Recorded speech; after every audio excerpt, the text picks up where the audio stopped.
As a big die-hard fan of the Danganronpa series, as a guy who's played all the games and read the manga and watched the animation series, and even has a Monokuma plush doll and has a sweet cool hoodie, I love this franchise, and I can tell you right now, like I said, as a die-hard fan, that Danganronpa S Ultimate Summer Camp is by far the most disappointing and utter failure of the franchise so far.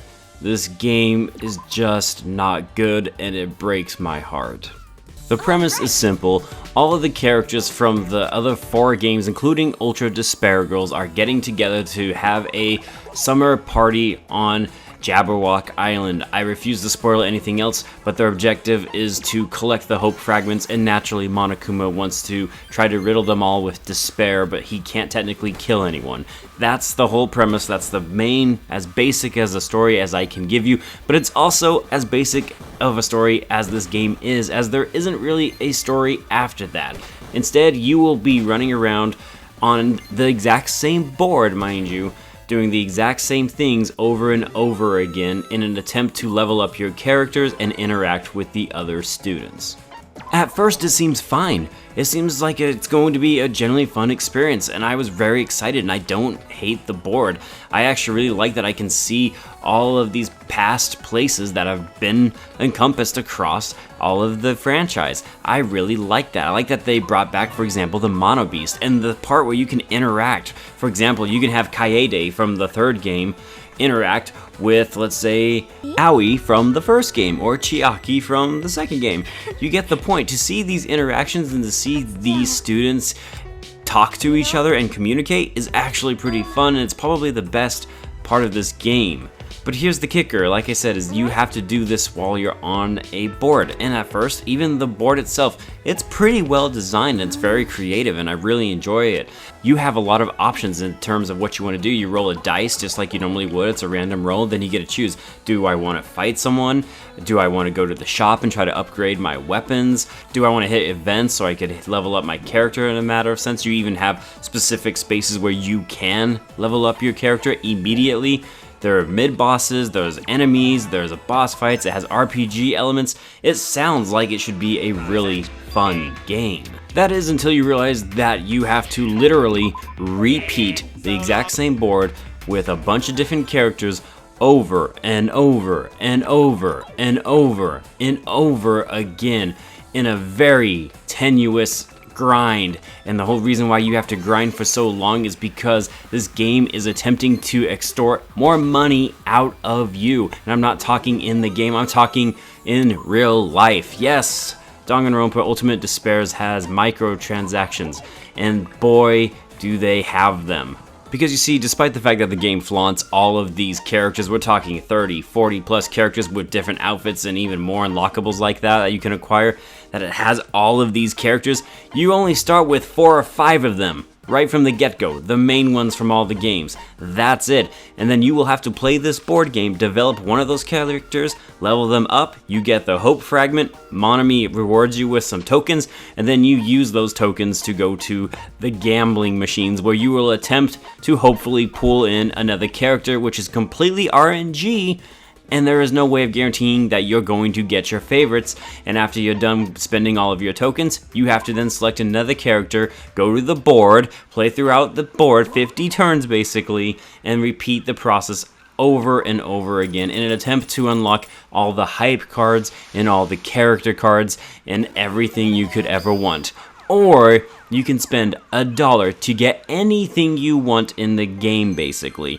Any character model you want, you can spend $1 of your real money in this game. There's also a battle tower mode where you will need at least 4 leveled up characters to even begin attempting it.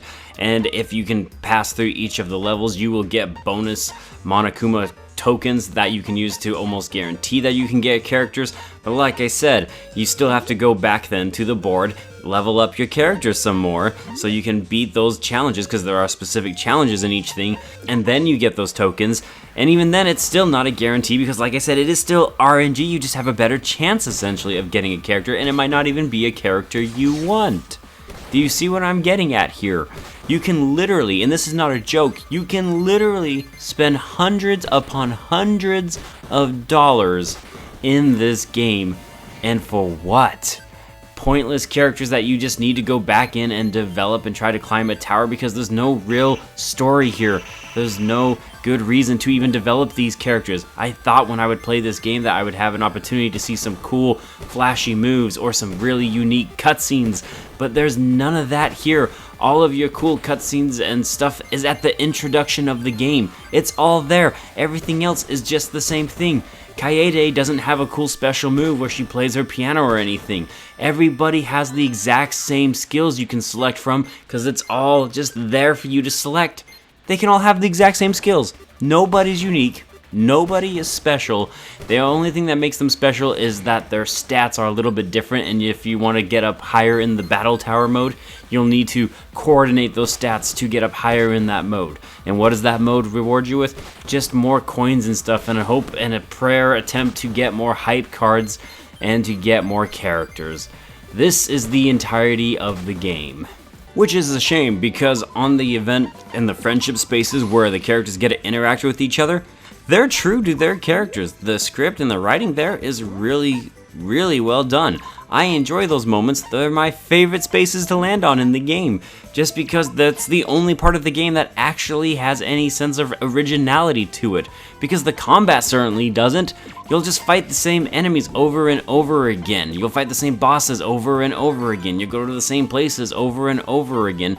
This is a set board. There are 6 islands, and if you're very good, you can get to all 6 islands, and you can see everything there is to see. And once you do it with one character, congratulations, there are literally 200 more character cards for you to do the exact same thing again, fight the exact same enemies, and just make you wish you were playing a different Danganronpa game, because to call this game a Danganronpa game is an insult to the franchise. This is a facade of a game. The whole point in this game is to literally get you to not just spend $20 on the game, but to get you to spend more money on character cards and hype cards. And though really, when you look at it, since there's no real actual reward at the end of this game, it's just worthless grind.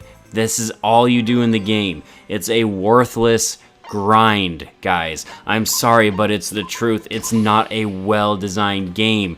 The whole point and objective of it is just to take more of your money. And that, to me, is a terrible game. So it pains me with a very heavy heart to give this game for my letter grade. And for those of you that don't know, I give letter grades, A being the best, F being the worst. But I have to admit, this game just filled my heart with despair. More despair than Monokuma could ever possibly hope to accomplish.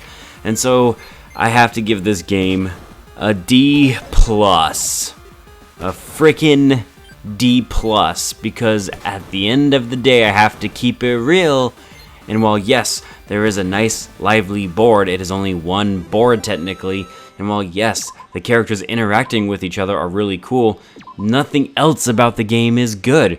It's a grind in an attempt to convince you to spend real money on characters that you actually want, on hype cards that you actually need, in an attempt to get you to beat a tower, which in order to beat, you have to go back to the board and do it all over again and again and again and again and again, and to maybe it'll convince you to spend more money again and again and again.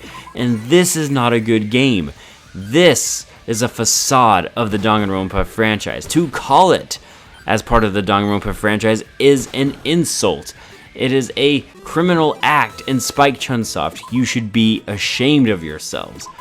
As a big fan of your work, as a guy who's really enjoyed Steins Gate and really enjoyed AI the Somnium Files and loves Danganronpa to no end, I love your work, but this is an embarrassment, and you really, please, on my knees, never do this again. I can't handle it. And this concludes my Overrated review. Guys, sorry, I'd hate coming down so hard on games like this, but I have to keep it real, I have to keep it honest, and this is just the truth of this game. I really wanted to enjoy this game. I really wanted to love it. I wanted this so bad because it looked like it could be so much fun. There really is so much potential here. None of it is realized though. Instead, they chose to literally try to cash out on their franchise rather than continue to make it special and awesome and remind us of why we love Danganronpa. Guys, thank you so much for taking the time to watch this. I am Bradley Overrated, out like a trout, and I will see you on the next one.